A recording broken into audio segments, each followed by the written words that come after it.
మహాజన్, ఇదిగో నువ్వు అడిగిన పెళ్లి కట్నం.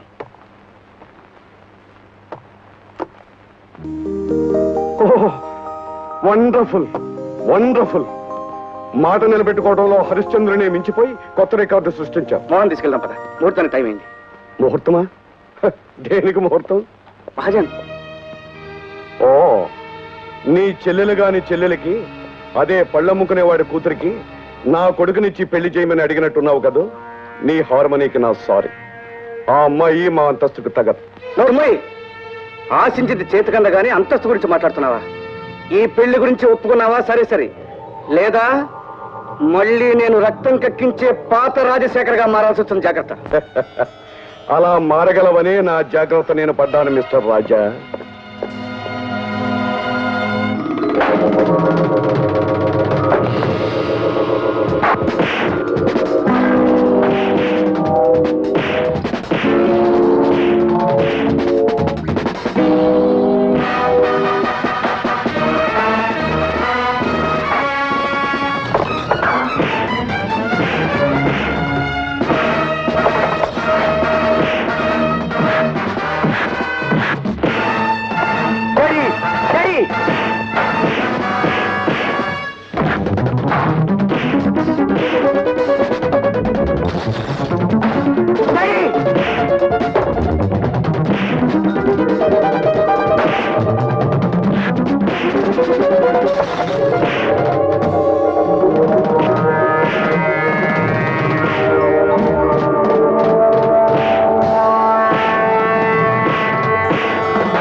మహాజన్, నువ్వు నా చెల్లెలకి కాబోయే మావగారు గనక ఇంతటితో వదిలిపెడుతున్నాను.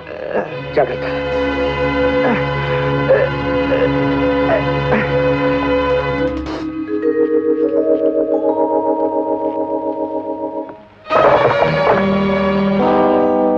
మీరా? మహా, రా వెళ్దాం.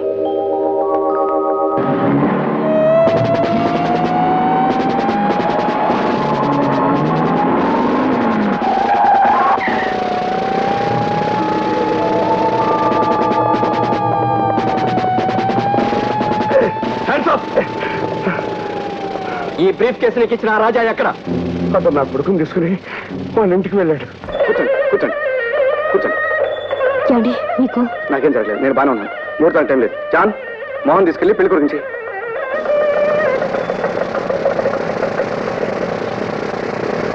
Mister Rajasekhar, you are under arrest.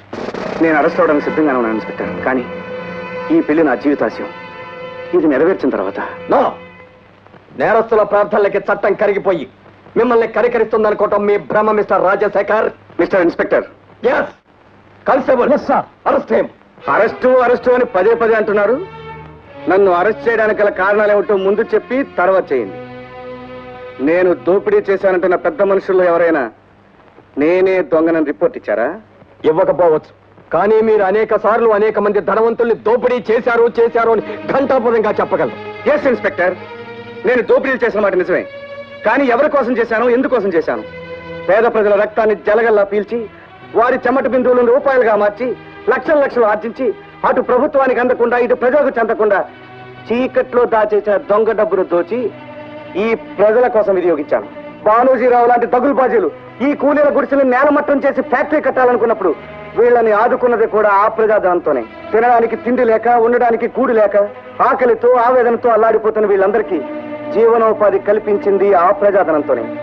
మీ చట్టాలు, మీ ప్రభుత్వాలు చేయలేని అనేక సంక్షేమ కార్యక్రమాలు చేసింది కూడా ఆ ప్రజాధనంతోనే. కావచ్చు, కానీ ప్రజా సంక్షేమం కోసం చట్టాన్ని చేతిలో తీసుకోవడం కూడా నేరమే అవుతుంది. అర్థం పర్థం లేని ఇలాంటి నినాదాలతో ప్రజల్ని భయపెట్టబట్టే యుగ యుగాలుగా పేదల కష్టాన్ని ధనవంతులు దోచుకుంటూనే ఉన్నారు. ఆ దోపిడీని మీరు ఆపలేరు, ప్రజలకి సహాయం చేయలేరు. అందుకే చట్టానికి భయపడి చేతగాని వాళ్ళ బ్రతకడం కంటే పెద్దల్ని కొట్టి పేదలకు పెట్టడమే నా జీవితాశంగా పెట్టుకున్నాను ఇన్స్పెక్టర్.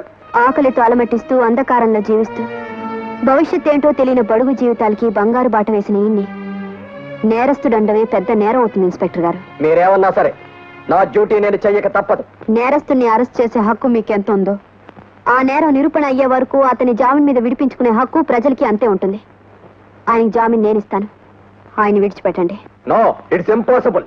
మీరు జామీన్ ఇచ్చినంత మాత్రాన ఒక నేరస్తుని విడిచిపెట్టడానికి చట్టం ఒప్పుకోదు. మా బాబు గారు అరెస్ట్ చేయడానికి వీల్లేదు.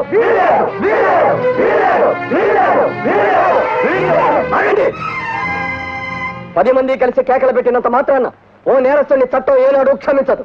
ఇతన్ని అరెస్ట్ చేయడానికి ఎవరైనా అడ్డొచ్చారంటే మీ అందరినీ కూడా అరెస్ట్ చేయాల్సి వస్తుంది. బాబు, ఇంతమంది అడ్డుపడుతున్నా కాదంటానికి ఎవరనుకున్నావు? స్వయానా మీ అన్నయ్య.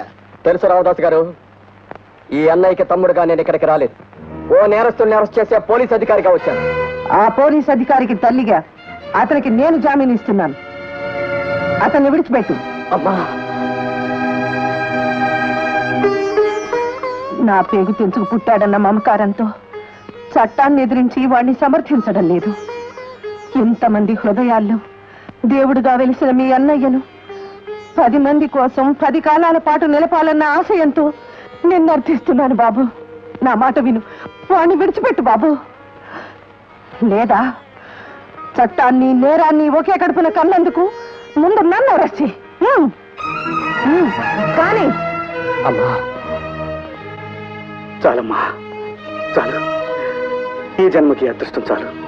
చట్టం దృష్టిలో దొంగని ఎందుకు బాధపడలేదు, ఇంతమంది చేత గొప్పవాడిని అనిపించుకున్నందుకు గర్వపడలేదు.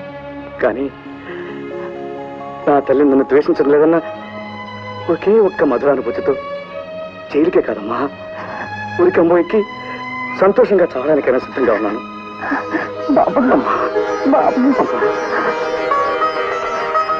ఇన్స్పెక్టర్, తల్లి ప్రేమకు దూరమైన నా మనసు ఇన్నాళ్ళు చిత్రహింసకు గురి ఇప్పుడే ఆ శిక్ష నుంచి బయటపడింది. ఇంకా ఈ శరీరానికి ఏ శిక్ష విధించినా సంతోషంగా భరిస్తాను. ఒక్క నిమిషం. పంతులు గారు, ముహూర్తానికి టైం ఏంది కానివ్వండి. ఓం మాంగళ్యం తంతునానేన మమ జీవన హేతునా కంఠే భద్రామి శుభగే త్వం దేవ శరదాం శతం మాంగళ్యధారణ మహోత్తస్సు మహోత్తాస్తు శతమానం భవతి శతాయ పురుషశ్చతేంద్రియాదుశ్చేవేంద్రియ ప్రతిష్టతి. నూరేళ్ళు చల్లగా బ్రతకండి.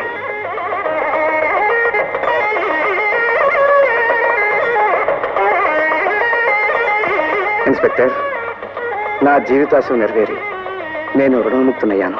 నా యు కెన్ అరెస్ట్ మీ.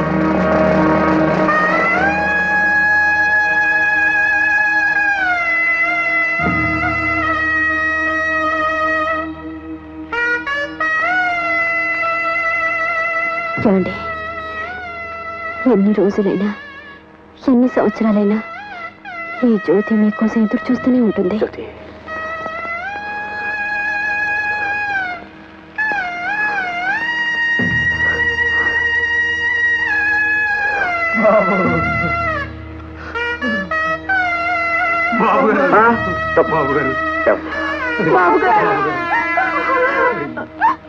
వెళ్ళొస్తాను.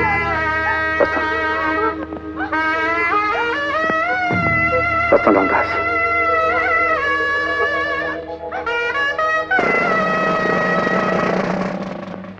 అన్నయ్య,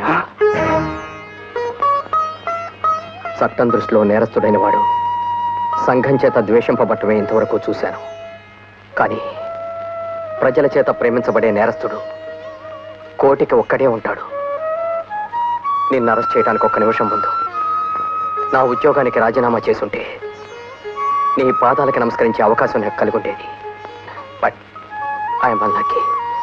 నన్ను క్షమించన్నయ్యా.